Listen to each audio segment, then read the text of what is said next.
showing you about a few extra features that I have implemented in my game development. First of all, I will be speaking about weapon switching mechanism that I have implemented. In previous episode itself, I mentioned that I will be implementing the weapon switching mechanism. No, I mean I mentioned that I have implemented the weapon switching mechanism, and yes, I have implemented it in previous episode itself. But at present only, I had integrated it with weapon meshes and magazine meshes and all. I will show you guys the weapon switching and dropping and other kind of stuffs. I won't be showing weapon firing and others and all. I won't be showing weapon reload and all. Other than that, I will be showing cycling between weapon and that kind of stuffs. Next, I will be speaking about locomotion animations that I have included for a character. I will be using the same locomotion functionalities for both EA and player character. And after that, I will be showing the cover mechanism. The same applies here, same as locomotion applies here. I will be using the same cover system for both EA and player, but I will be restricting few stuffs for EA. And at last, I will be speaking about some vaulting mechanism that I have implemented. First, let me start with the weapon switching mechanism. Okay, let me go and pick up a weapon.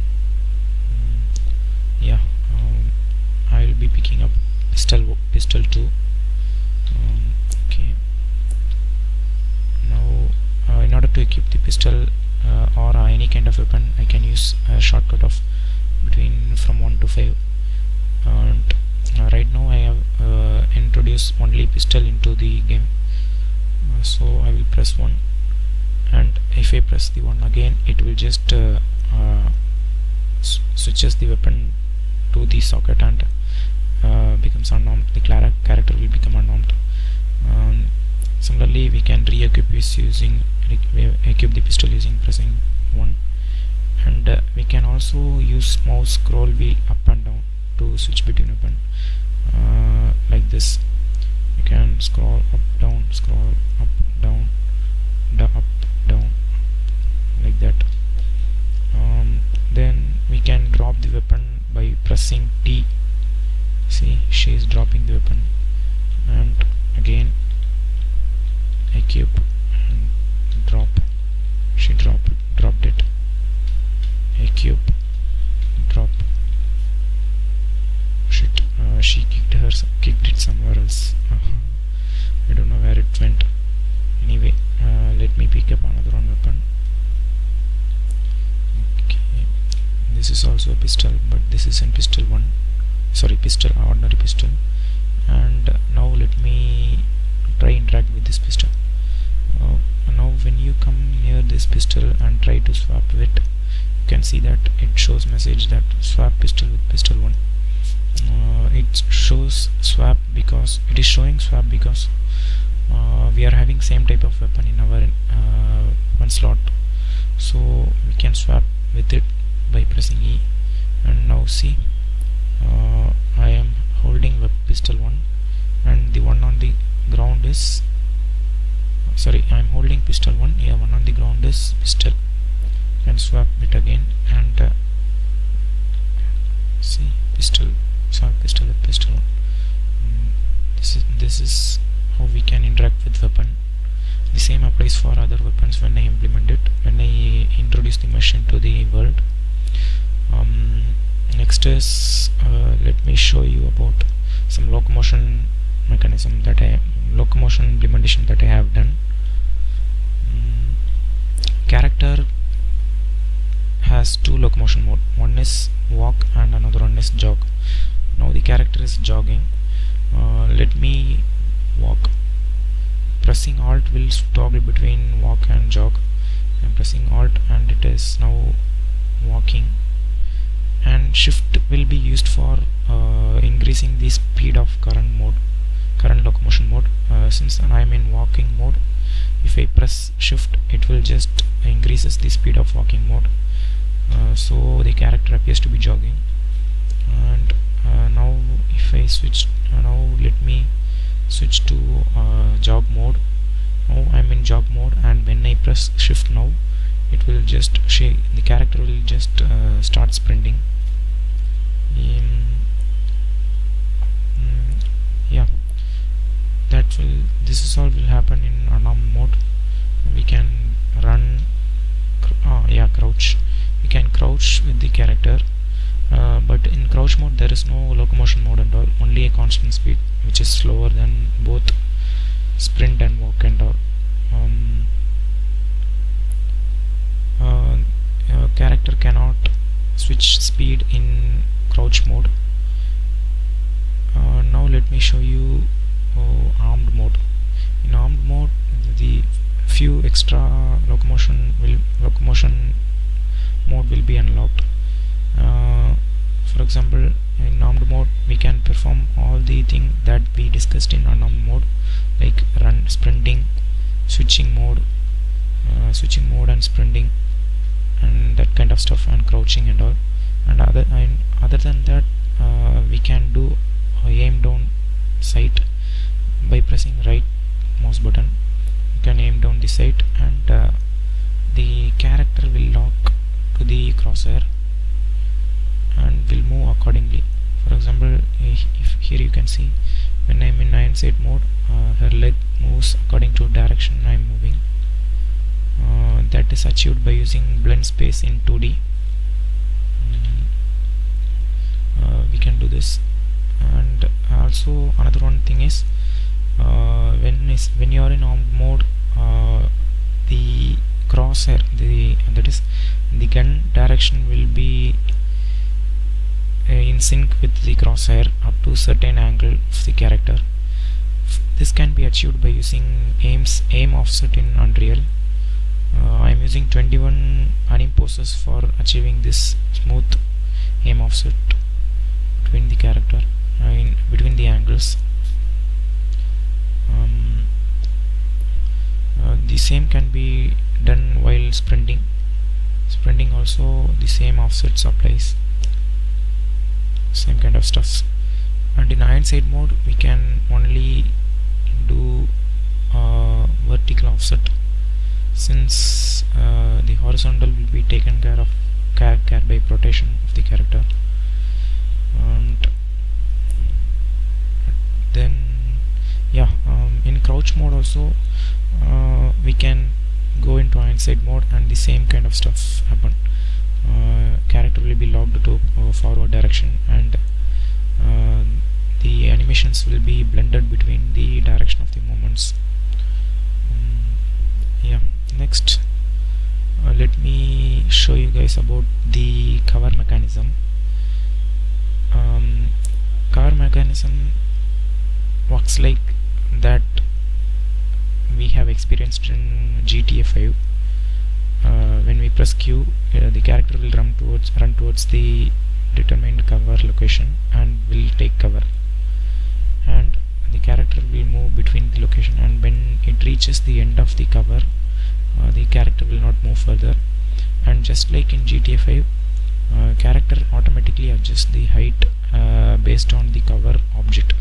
As you can see here, I am just pressing D or A, and the character automatically adjusts its height details according to the cover, according to the obstacle in which the character is taking cover.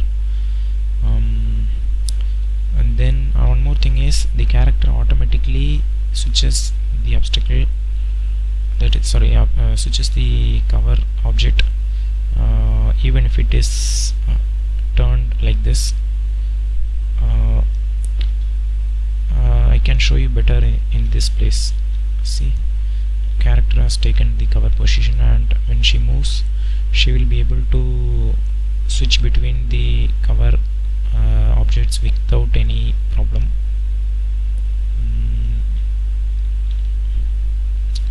Next, that is it. Height adjustment. Height adjustment of while in cover can be easily seen here. At present, the character is in full height.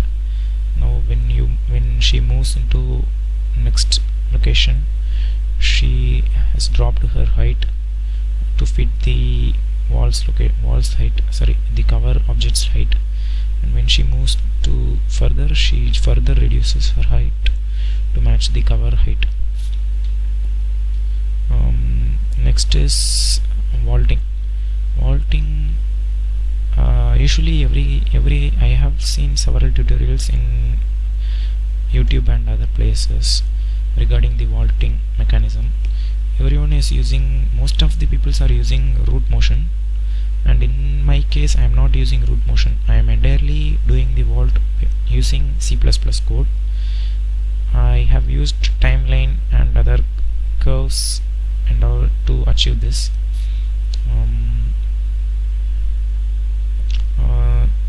What is the advantage of using this kind of code based vaulting mechanism is we can adjust the width of the character can vault dynamically.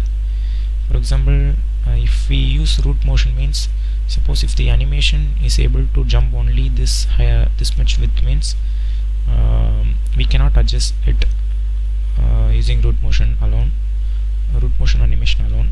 But since I am using C++, I can vault this wall, and also this wall. See the difference? This is wider than those two walls, but I am able to do the same vaulting in all the walls, except it looks a little bit dragging or sliding kind of look, but this the same can be adjusted by still further tweaking the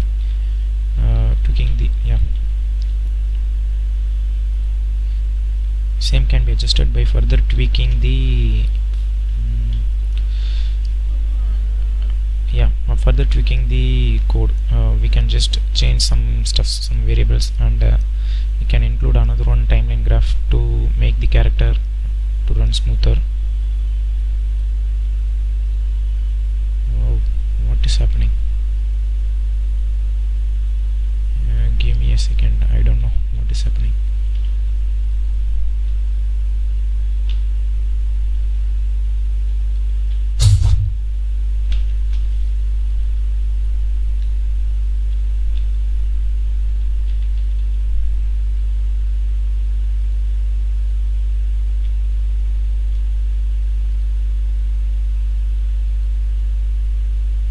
Sorry guys, something happened and I was ejected out of the game. I am not aware why it happened.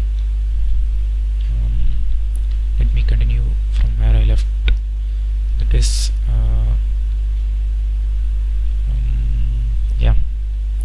using C++ using code based vaulting mechanism, we can adjust the width through which the character can vault over. In this case, the character can vault over this kind of walls. There are two kind of vaulting here. One is for vaulting over obstacles of which are wider than normal obstacles, and another one vault is for getting over normal obstacles like this kind of small thinner walls. But the other animation which helps crossing over the wider walls requires the character to be running at a certain speed. If not, the character will not be able to do the vaulting. For example, let me show now. The first animation I showed is normal vault. The character don't have to be running at a certain speed to do that vault. The character can stand still and just do this vault. But the second vault, which I am going to show now, will need the character to be running at certain speed like this. Character will be jumping over the wall,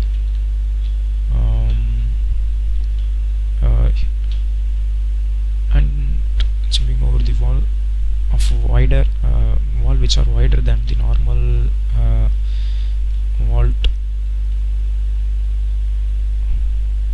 but vaultable wall, normal vault. In this case, if you try to jump using normal vault, it won't be possible. but if you are trying the vault by sprinting, you can do that vaulting. Everything is controlled in code, so we can do whatever we want. Now let me show from cover. Now the player is in cover and I am pressing the space, and she will take she will perform the jump like this.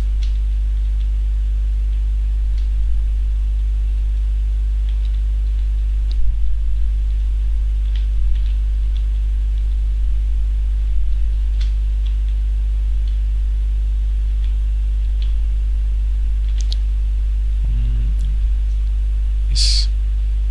And player can vault over the small ledges like this. This way I just have showed here.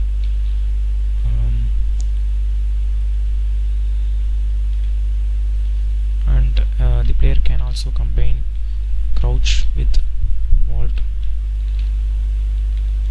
Since crouch does not require the player to constantly pressing, sorry, crouch, not, I am mentioning cover,